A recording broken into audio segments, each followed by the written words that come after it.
Hello and welcome back to the MyMilitaryConnection kind of how-to guides. Now we're going to be discussing how to add and edit a dependent for the sponsor within the system.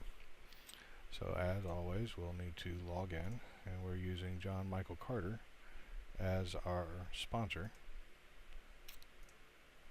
And once we're in, you see we land on the welcome page, the main page. You can view here, and once we get done, when you go to view a sponsor, his dependents will show up over here to the side. So as I've said before, we mocked up a family so that we could do this. We've already gone through and we've already touched on in the last one how to do the sponsors info, sponsor records, and the duty locations. Now this is going to be important that we got that done, because when you go to view dependents, we'll be viewing them by duty location, and as they appear in relation to the service records by their date of birth, they'll populate in here. So let's go ahead and add a dependent. The first one we're going to add is going to be his wife. Now, he joined the service in 1964, and it looks like they got married in 1968. That being said, we may want to, or we don't, it's not a may want to, we're going to put in her last name here as her maiden name. So it's going to be Mary Elizabeth Daniels. Oops. Daniels. And then relationship to sponsor is going to be spouse, female. She is Caucasian.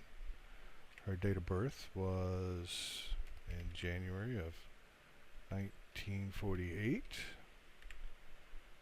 They got married in, where did I lose it? June, so 06 of 1968. And no divorce date. So the new dependent, if you look down here, and this is important as well, link to sponsors. As dependents are placed into the sponsor's information, they will show up as linked to that sponsor. Now when you look at him now, at Lackland, he had no dependents. 1964 to 1969 at Minot, he got married to Mary Elizabeth Daniels, and she will now show up in every one of his following duty locations since they were not divorced. So, and if you come back to the view sponsor section, you'll now see that there he is.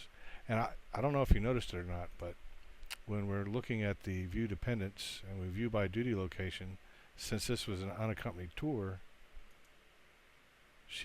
that doesn't show up at all. Now there is, and it doesn't show up here either. So now if she wanted to go to, if she had gone to school at any point in time, we haven't put them in there yet, but we are planning on putting in community colleges and colleges as well. So we'll be able to capture the whole school life cycle for people. But as you can see, it shows her view dependents by schools. The option is there to actually add her, but even though she is a spouse, right now all we have in the system is elementary through high school. So what I'm going to do is I'm going to come back and I'm going to add one more, and we're going to add David. And if you look down here, you can see that she's already listed as being linked. This should help prevent people from trying to enter the same person twice. During our early testing phase, we had somebody do that, and he wound up adding himself about 3 times. So I'm going to go ahead and add in, David Carter, no middle name. Relationship would be son. Gender would be male, Caucasian. His date of birth was May, so that'd be 05 of 1970. No married date, not applicable. And we can go ahead and submit him as well. He's added. So if we go look now, he was born in 1970. So he shouldn't show up here or here, but he should show up at Ramstein. And there he is. And it shows the relationship. Date of birth, male, Caucasian.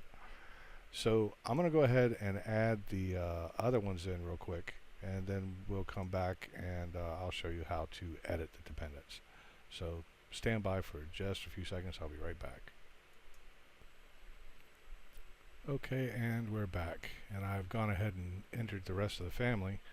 So once again, as when you go view dependents by duty location, as you go to each duty location, you'll see the dependents start to populate, either by, in this case, their date they were married, which was in 1968, and he was here from 64 to 69. The date they were born, 1970, they were there from 69 to 73. And you can see that, excuse me, Michael joined them since this was between 73 and 76. And then at Langley, both Susan and Brian were born in that time period between 1978 and 1984, and they followed him out to the rest of his career.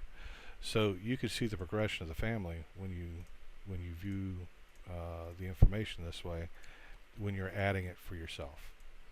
So now what we want to do is we want to go look at the edit dependent. Maybe you might have fat fingered something in there.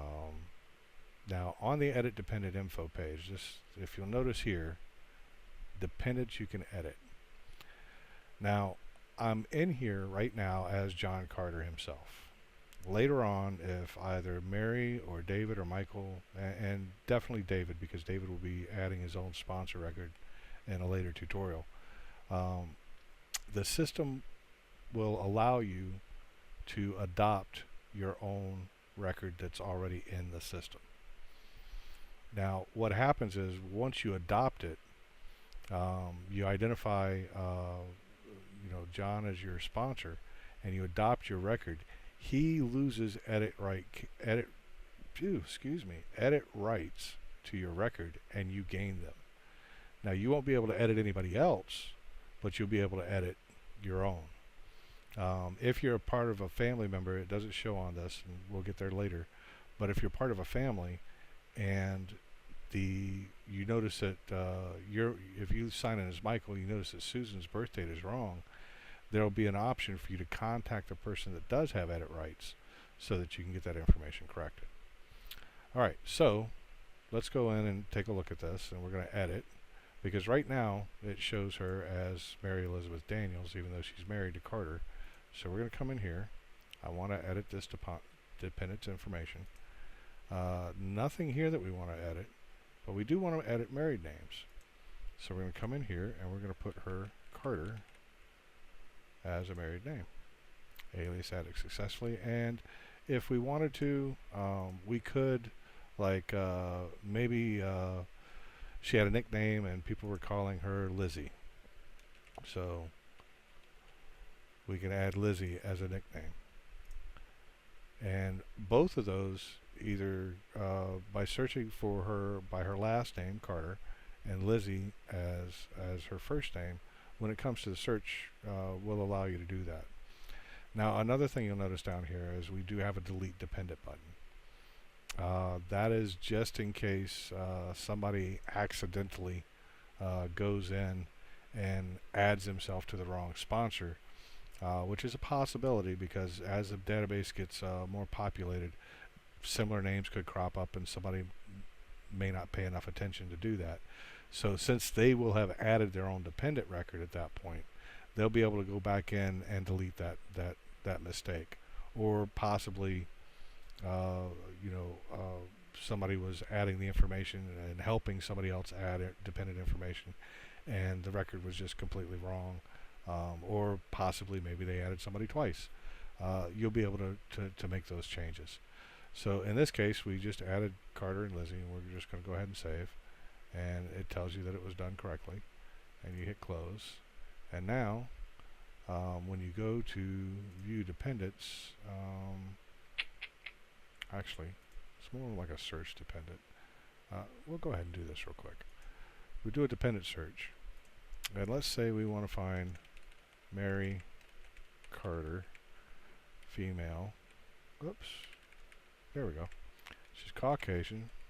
Relationship to his spouse. We knew that he was enlisted. Oh, service type was active duty. We know that he was enlisted, and this would have been in 1989. Or no, actually, let's make it 1984. We hit a start search, and we find Mary Elizabeth Daniels. Her relationship is to John Carter, spouse, Air Force enlisted. We do need to possibly, yeah, the weighted search isn't coming back quite the way we want to. But she's, if you look down here, it gives you enough information about her if you knew her and her husband, John Carter, and that she had 3 sons and a daughter, and it shows you right here that she was present with John Carter at both Langley Air Force Base and Wright-Patterson Air Force Base in that year. So that would have been the year that they moved. You can refine the search. If you actually threw Elizabeth in here, not that a whole lot of people know people's middle names, but you hit that search again, and you get a little bit more, what am I trying to say, of a percentage on how that goes. We're still working on how the last name matches with the married names, because that really should carry just about the same weight as if we were to throw, say, Daniels in here. You see, now we get 100% match. So that's something we're still kind of working on, but by putting in her maiden name, her married name, it does still come back to a good 75% match. And with the other information that's in here, if you know the person, you can find them. So a little bit more info than I meant to put in this video, but that shows you how to add dependents to the system. It's pretty straightforward. What you can do when you go to edit them, and a little preview of what the dependent search looks like. A little bit more than I intended, but sometimes giving a little bit more is better than waiting. So thanks for watching. If you have any questions or comments, please let us know. And once again, we're doing this for the entire military community. We're looking to build something that will prevent the loss of connection and friends that has been a constant across all branches and of military life since forever. So thanks again.